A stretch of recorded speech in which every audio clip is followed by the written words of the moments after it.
everyone! Emma come over to London and we've had a ball since she arrived, so we thought we'd do one in person. Yeah, we haven't done any for a while, so it's been really nice to see Deb in London town, having loads of delicious food and getting to know her home, and yeah, it's been exciting. So yeah, today we're talking about sound, music industry, and sound, how it affects us on an energetic level, because it's something that's very powerful, sound. And if you think of the universe itself, sound is one of the first creations, right? It's frequency. Everything is sound and everything is frequency. Everything has a frequency, and a frequency can be formed in sound form. Or is it sound form? That's another rabbit hole to go down. So yeah, we're gonna. But I guess it's like talking about the frequencies and like what you're getting into, Deb. The conversation we were having before even doing this video was how the music industry has literally suppressed these sound frequencies that are healing for the human body.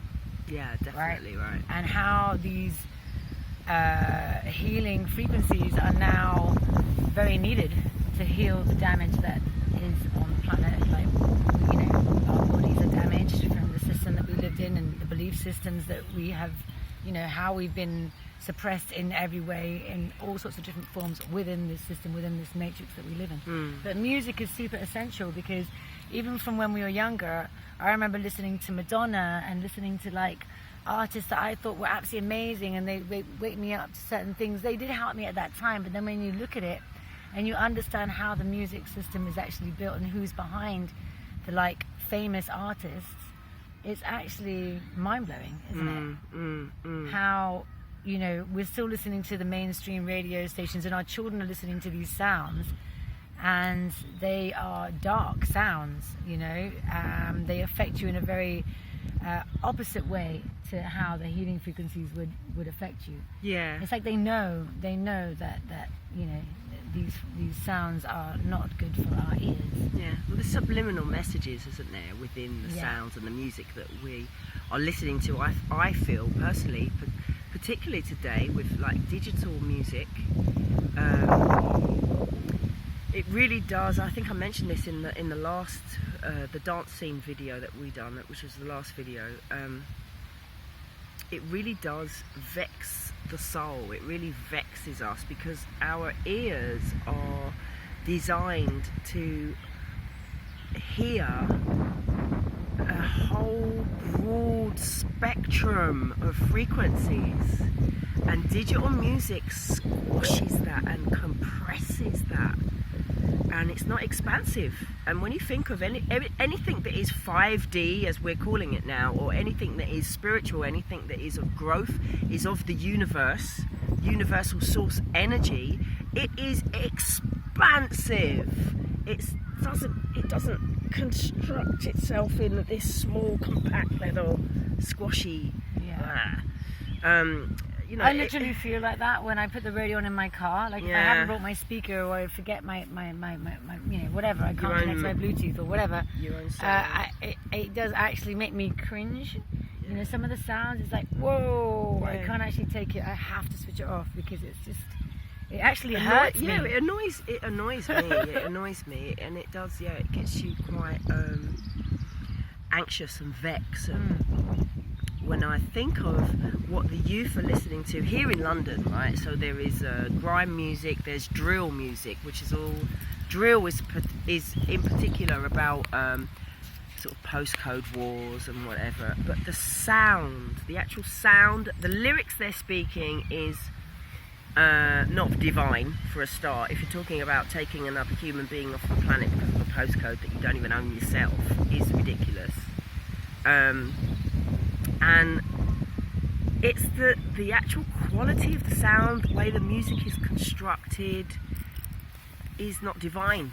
It's not from the heart. No, it's not from the heart at all. It's totally from the head, from the ego space. So, but who's making? Is this underground music? Who's making this music for these kids?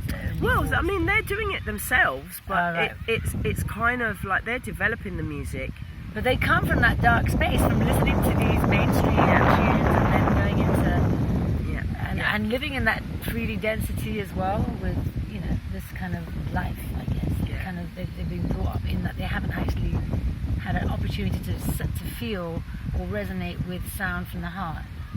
Yeah, and it's really quite synthetic. I find that the digital sounds that they are producing, it's just not expansive.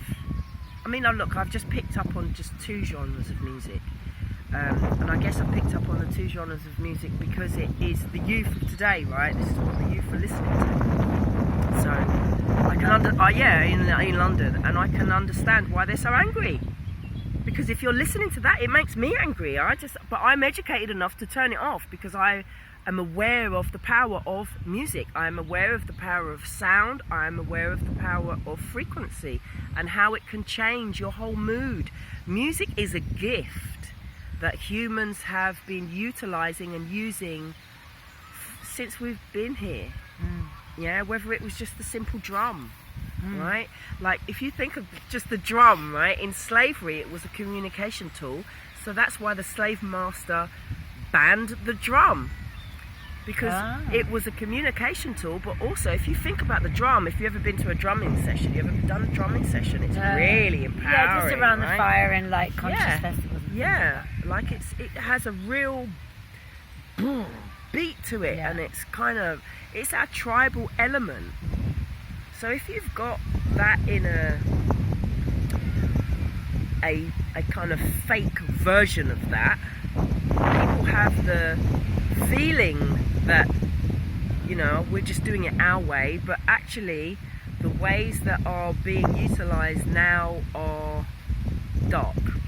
It's not of the light. It's not uplifting, and that's what music is supposed to do, is uplift us. Yeah. I was going to mention something. It's like, I remember, so I had a rock band when I was like 18 till I was about 22 in Spain, and we toured around Spain, and, you know, we went to Top of the Pops, and we did loads of stuff. Cool. So I was into Top of the Pops in Spain.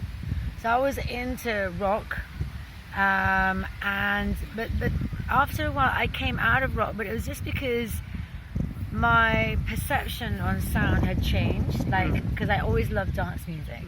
And I found that dance music was more positive, it was more uplifting, it was more like house music. It was kind of like, there was all sorts of different genres. It didn't matter what kind of like state you were in. Like if you wanted happy, you put some happy house on. If you wanted like some deep, you put deep on. If you wanted some jacking, you put jacking on. If you want, you know what I mean? So you could just choose whatever depending on the emotion that you were in, but it would always have a beat, and it was positive. It was like, I don't know, it was about moving forward. And so I didn't resonate anymore with the rock, because rock was all about the revolution, the punk, and that's past. That was the revolution that we had at that time. So every music that comes out, I think, has a moment, right? So that revolution was no longer relevant to me. I didn't want to fight back. I wasn't into fighting back the system. It was more about making myself be more positive, working on myself. But you still have people listening to rock, which is like, you know, Black Sabbath, and, you know, it's just like some of this heavy metal stuff is proper satanic music. You know, it's off-key music that if you're listening to that all the time, it's also programming. It's also switching you off of the light. It's pushing you away from the light. So you can't really grow spiritually if you're listening to that. That's my view. I mean, maybe you can, but I guess everyone has their own way. But I think music is important because it connects to your emotions. It's like, you know, you can't be angry listening to this kind of angry music, you know. And well, I mean, you can. but it's okay does to it release. serve No, you? but now and then I serve you? wouldn't mind playing a rock tune. Maybe I just want to let out a bit of anger. That's fine if I want to kind of be in that for space. me, And some power as well. Some rock, tunes are some very rock powerful. is actually quite cool. Like there's some really good vocalists. Yeah. And you know, some good melodies in some rock music. But as you say, like I think there's a very big difference between rock and, say, black metal, which is just a lot of screeching and noise, and that to me is quite demonic sound. Yeah, no, sorry, I don't mean rock. I actually mean kind of heavy metal, like heavy metal and sounds like that are like, whoa, you know, they're probably as bad as the mainstream music that's played as well. Yeah, well, there's a lot of synthetic sounds in pop music now, which is kind of, you know, like they're just churning out tunes. It takes them probably about an hour, 4 hours or whatever to do some of these tunes, and they're just churning them out, getting the artists, pinning their face to the tune. So there's no real connection. No. You know, and it looks like there's a connection with the amazing video clip and the amazing hairdo and like how beautiful they look in their video clips, but the video, how many followers they got on Facebook. But if the artist, but sometimes they do accept like mainstream. So it's a bit windy. Hopefully you can hear us. Mainstream labels in America or wherever. Sometimes they might take on an artist. If an artist has a song that they like, they might release the track, but then the video will be completely twisted. You watch the video and you'll be like, hang on a minute, the video clip has nothing to do with the lyric. Have you seen that? Like sometimes when you're kind of connecting to a song, you're like, okay, I just want to see the video clip to see what that's all about. And then the video clip, the production side of it, they twist it to make it look either sexual or, you know, when the tune maybe have some sort of an opportunity to explain, to add like a message for something else. What I'm trying to say as well is that actually, they don't have control. When you're signed to a record deal, these major deals, and most of the artists, they're enslaved, they're bound to those labels. They don't have the freedom to express what they really want to express. They don't have the freedom to speak about love, and that's why John Lennon, there's loads of them. Bob Marley, Amy Winehouse, but you know, she was also bound to the label. There's Kurt Cobain, and they were all 27. Well, no, It's from the 27 Club. Have you heard of that? Yeah. That's deep though. Yeah. You might not want to listen to that story. Yeah, that is deep. But I mean, again, it's all part of the system. It's all Illuminati controlling the sounds that we listen to through artists. They're enslaved. Some of them don't even really, they don't have a say. And that's why, sometimes they come out kind of releasing, like Britney Spears came out when she shaved her head, right? Everyone was programmed to believe that actually, she's just been taking drugs and she's an alcoholic. The narrative that's the narrative. The mainstream industries. Yeah. Like music industry, fashion industry, politics. It's all governed by one government. Yeah. All right, and it's dark, deep state nonsense. Yeah. That there's more people awakened to this now. There's more knowledge also being shared about what they've been up to. So, when you hear these artists that all of a sudden they've lost their mind. My MJ as well, right? Like he was addicted to painkillers, which in fairness, Michael Jackson. I mean, which in fairness he probably was, but who knows what was going on there? Who actually knows what his true journey was? I mean, we all know that he was labelled as a paedophile. Well, I've actually seen that man. I've actually seen that man with my eyes, and I've got a really good insight for humans. I'm not saying that I get it right all the time, or or that I'm never wrong, but my soul didn't mark him up as a paedophile at all. But who knows, right? Well, but I think that. The way that the mainstream media and the mainstream news portrays people, just flip the script on that, because 9 out of 10 times it's going to be the complete opposite of what mainstream media have actually said. So that's the amount of control, the level of control. Yeah. But we're kind of going back to like the narrative that they spew, yeah? Let's focus more on the sounds they develop. Like we have spoken. Michael Jackson's songs were just heavenly, the lyrics on that man's song, he's telling you a story, definitely telling you a story. He's heavenly. I mean, they say that Michael Jackson, from all the paedophilia and all this stuff that the Illuminati have been kind of doing, all this stuff of the child trafficking, and they say that Michael Jackson's home, that's where he used to look after those children, and that's why he had that beautiful place for them to play. Yeah. But they would attack him and make him look like he was the child molester, when really he wasn't. Yeah. And that's basically how this whole world is topsy-turvy. Yeah, mate. And right now we are finding out all the truths. And we're all more open to listen to this now because of the COVID, because of whatever we've been through for the last 2 years, and we're realizing that everything's a freaking lie. The music industry is the same, unfortunately, isn't it? Mm-hmm. And So going back to sound, because sound is people just think, oh, just listen to a bit of music, I like this song, but there's more to sound. Like in hospitals you have sound therapy, right? I mean, sound therapy can heal. That's present now. That's been present in hospitals for decades, right? So sound has a power to heal or to harm, and we really need to get to grips with this. It's not just music you're listening to. You need to be aware of the frequencies that you're tuning into, and that, when you get that in your head, that is a power. It's a real power, because there's lots of these songs that are in the mainstream, right, that have subliminal messages in, as you were saying earlier, that you can rewind songs and you can hear quite like dark sounds. Like Adele's tunes, like for example Adele, but there's loads of other tunes, you rewind them the other way and you can hear, 666, like there's Lucifer messages in the music. And this is you can look it up. You can look this up. This is no joke. This is real. Also, if you play them slowly. Yeah. If you play them slowly, I've heard it when they're played. We don't slowly. rewind tunes anymore. That's the only thing. But if you actually have it on a vinyl, or you figure out how to rewind it backwards, like really backwards. But it's deep, and there's so much more to it. Definitely, even symbolisms as well. And, well, even these artists when they're doing their concerts as well, the amount of symbolism on the stage. Oh, Jay-Z and his pyramid, that all the kids Illuminati are doing this. All the kids, and they're all doing this.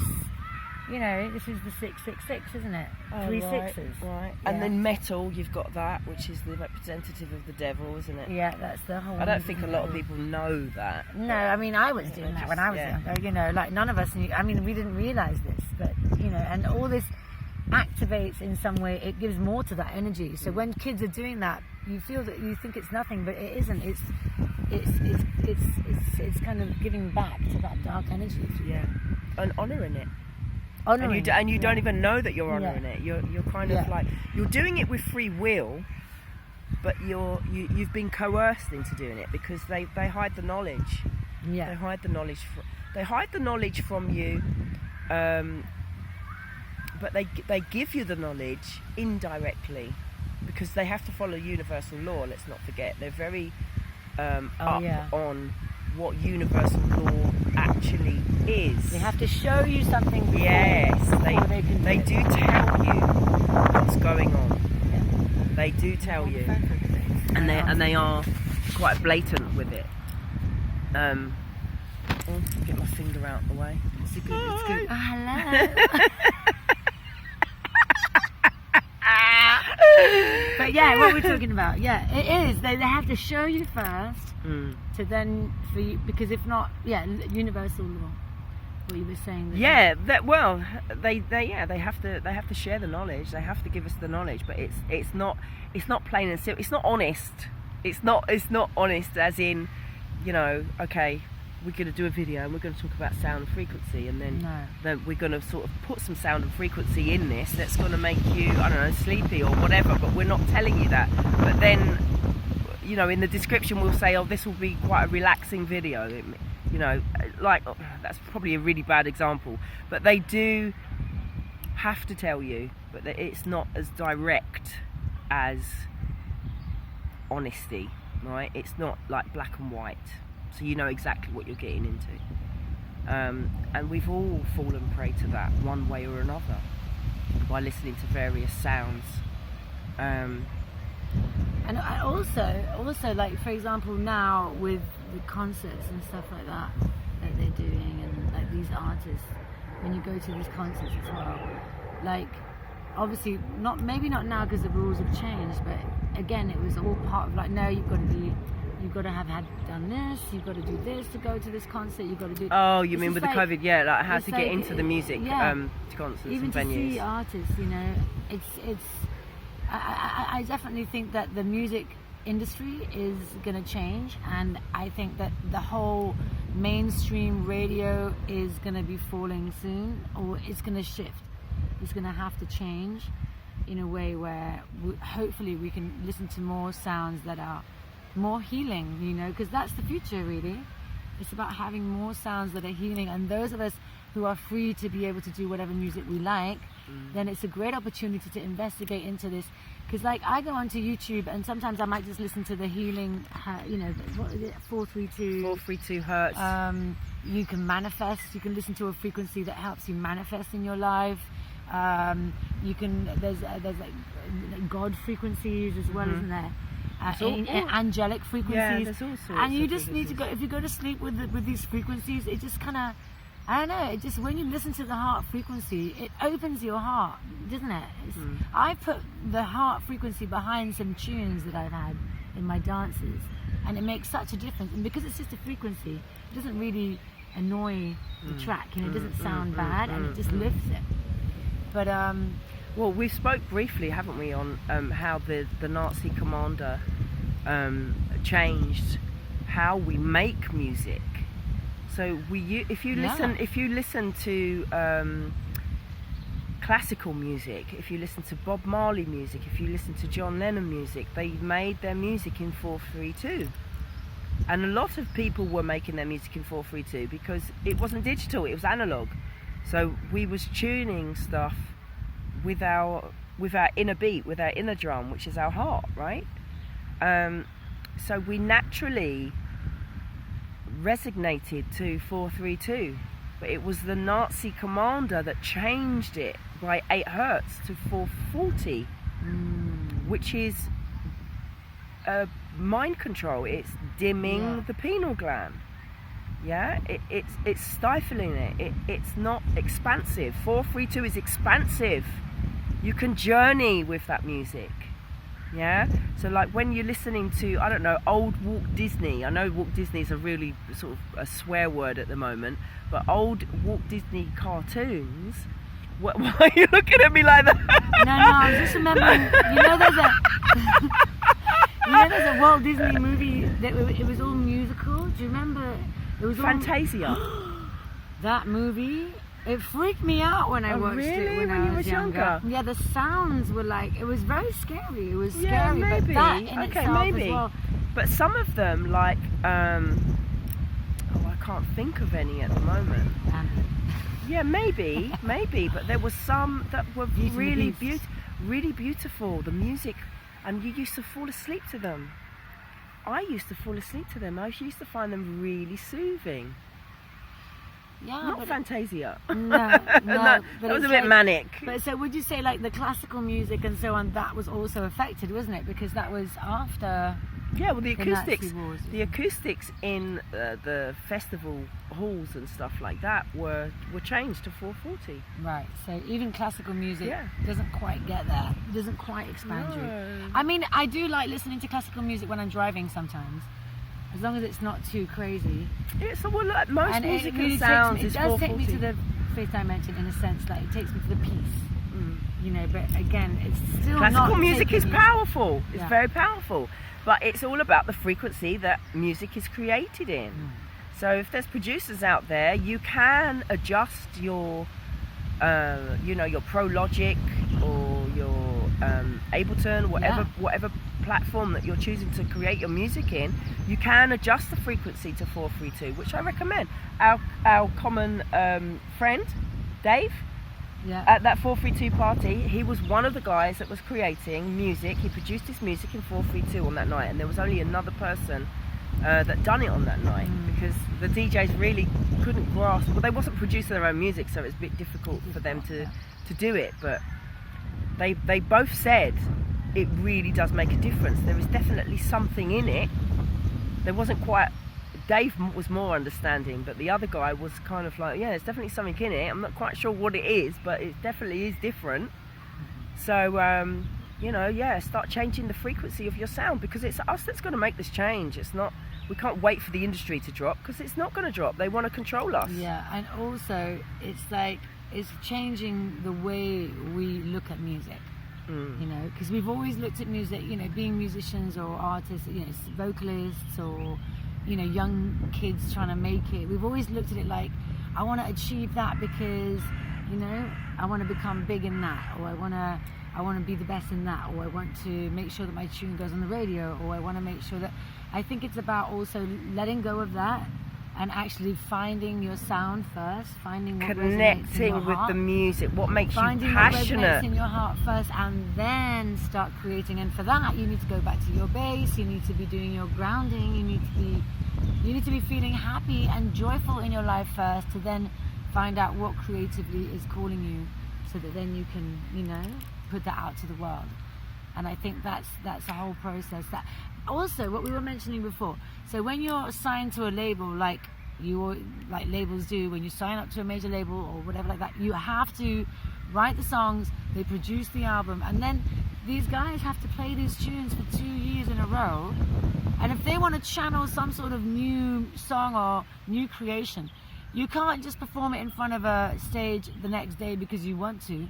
You're bound to that label, and therefore you need to play the same tunes every single time. And that's why sometimes you watch them play and they're like, oh my God, I don't really want to play this tune again. But you're not free to just basically flow.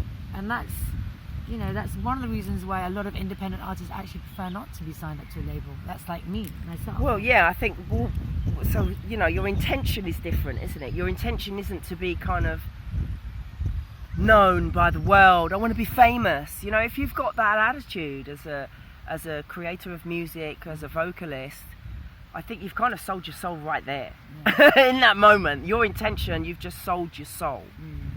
Yeah, because it's not. You have to have like a passion and a feeling for the sounds that you're putting out there, because it is an extension of your heart energy. It's not coming from your head. Your head has nothing to do. I mean, you have ideas, right? But first it starts here. And most thoughts that are conscious and of a conscious way start here in the heart. Yeah. So you have to have the right intention. But that's why I think also good music always also comes from pain and from suffering. It's like the boys sometimes, like even in London, you get these boys that are like what do you call it? Not rapping, but what do you call it? There's a verb for it. Spitting, and like they're just like amazing.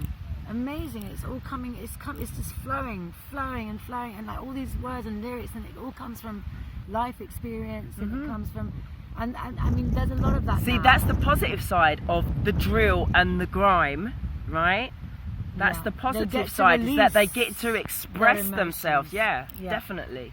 They get to release it, but it's learning the lesson, then writing about something a bit more positive, not just staying in that like in the negativity. But I think more in the 90s is when we would try, and I think more and more people are doing their own thing. Let's be real. More and more people are just creating their own thing. There's a lot of amazing artists out there. Let's not get that wrong. Like definitely, like it's different from the 90s, if you will, where we all thought we had to sign up with a big label. But they're still there. The labels are still there, and some people still get a little bit confused, especially the youngins. They do get a little bit confused with that, And I'd imagine frustrated as well, right? Because if you've actually... I'm alright. Okay, good. We're helping each other hold the camera. We've got a really, really professional thing going on here, but it didn't work. Oh God. So yeah, they could be quite frustrated, because it must be frustrating if you really work hard and you feel like you're not getting anywhere, because you're not prepared to sell your soul, because you do have a passion about what you're singing, what your music sounds like, what you want to put out. And labels will either try to sort of shave this bit off because they want it to be more sellable. It's all about making money, making more paper, which everyone's got to eat. I get that, but you need to know whether you're prepared to compromise, and I guess how much you're going to compromise, and how much of yourself you're going to squash. And I guess for people that kind of see, right, that's just not really negotiable. You know what I mean? Because it's like you need to express yourself fully and express your sound. Yeah. Because it's an extension of yourself that you're putting out to the world. And also, just want to point out, like, there are so many opportunities right now like for music, and you can merge music with art now. You can merge music with dance. You can merge music with different things. Like anything goes. So it's like what I'm trying to say is that, you know, I could be feeling like, oh no, I've lost the boat. You know, I've lost the opportunity. You know, I'm a bit older now. You missed the boat or you lost it? That's it. Whatever.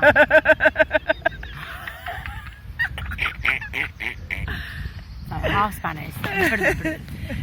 But yeah, so basically, like what I'm trying to say is that I could be thinking, you know, yeah, I lost the opportunity to become famous. I lost the opportunity, but actually, I'm super excited because right now, through my life experience as a vocalist, I know that I can write songs and I can freestyle, I can channel, and I'm mixing it with my dance sessions, and I'm doing my own thing, and I'm not depending on anything exterior to come and save me or to make me something that, you know, I'm waiting for. I'm making myself the goddess that I want someone else to make me be, you know?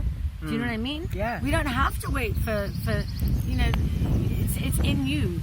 It's in you. Everyone is totally unique, and everyone has a totally unique way of expression, which, you know, labels maybe would not accept because you're not quite fitting the box. You know, so if you don't fit the box and you're not gorgeous and you don't have this and you don't have these looks and you can't just be played with, and that's like breaking down now as well. Like I think like things like YouTube and that, where these kids are, you know, and like TikTok. you've got bigger women out there that have got voices of goddesses, yeah, man. Yeah, and you've got TikTokers as well, actually playing tunes and writing songs now. It's all shifted. It has shifted, and yeah, there is possibilities of creating your own thing now. So it's kind of just knowing to create things that are going to be good for humanity. Like, you know, what can you offer through music, through sound, that is going to be good for the world? You know, it might be working with children with music if you really want, if you have a calling for music. It might be doing, I don't know, it might be just playing in the park, or in a garden playing jazz like we did yesterday. We saw these guys playing and it was lovely. Oh, yeah. It lifted everybody's spirit, you know. Anything that fulfills your heart is going to be good with music, because music is what takes us to the sixth, seventh dimension. Yeah, and it's all about trying to live in 5D right now. So music is always going to activate your body. It's going to make you feel joyful. So, you know, yeah, we got music, right? Yeah, man, we got music. Sound is powerful. Music is powerful. It's powerful. It's a beautiful thing. It really can lift your soul. And we just need to be aware of where we focus our attention within the music. Like, what music are we listening to? How can we, you know, make sure that we're listening to music that's going to help us heal, help us be productive within our lives, and give us that positivity that we need to feel, to be able to channel whatever emotions we have, and just be aware of, like, you know, the dark side of music and also like the light side of music, you know. So we also touch base on, I think it was on the dance scene, like we were asking, oh, you know, like drugs used to be good, but they're really sort of crap now, and like we don't feel that, you know, like I'm running energy, you're doing vital dance, and we realise that there's other things that we can do to enhance how we feel and bring us to a higher state of being without having to ingest anything in order to do that. So I wonder, we kind of asked the question, I wonder what will happen when we do get the sound sorted, and will music actually be the drug itself? Like when we get the 432 bang on the money, and all this digital nonsense is kind of, I'm not saying that there isn't, like, because I actually like the convenience of digital music. I like the fact that I can put it on a USB and I can sort of walk with thousands of tunes on one little stick and sort of pop it in. That is just, that to me is phenomenal. It's amazing. I can have like my whole collection on one little mini stick, man. That's just brilliant. But it's the quality of the sound. So when we can merge the convenience of digital music to the sound quality, I think that will just shift the shit out of it. Do you know what I mean? Yeah, and also we won't need the drugs because, you know, like, it will literally connect with every single energy point that you have within your body. So your crown, your throat chakra, your heart, your solar plexus, your root, your sacral. It will be like do, do, do, do, do, through the sounds, through the frequencies, and you'll be like, you know, you'll be so joyful. You won't need to have a drug. You'll be like, you know, in bliss. And I guess that's kind of where we want to go, right? Wouldn't it be cool? I just had a thought, right? You know, like that Healy gadget that you've got. So she done my aura reading yesterday. We were so excited, like little kids. It was amazing. So we done aura readings.